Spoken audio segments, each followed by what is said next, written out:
you expect from her, sir?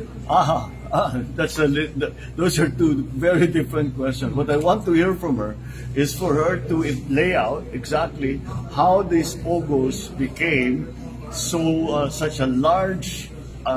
It's basically a criminal enterprise, and as mayor, for her to say she did not know this was going on, it's very difficult to believe.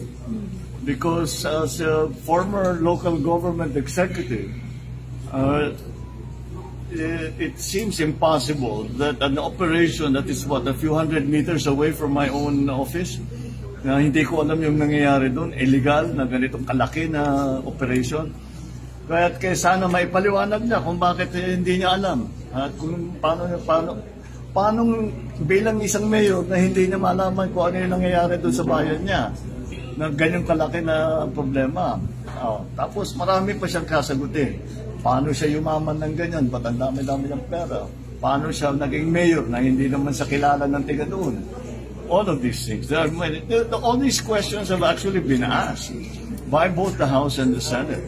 I just hope she answers it better than her cohorts. Sina Cassandra at saka sina Silong, very evasive makasagot. Sana naman maputi-puti ang sagot ni Alice Go as compared dun sa mga kasamahan niya. Because it will not help her at all to be evasive. Mas bibigat ang magiging problema niya kung hindi siya magsabi ng totoo. Mr. President, is there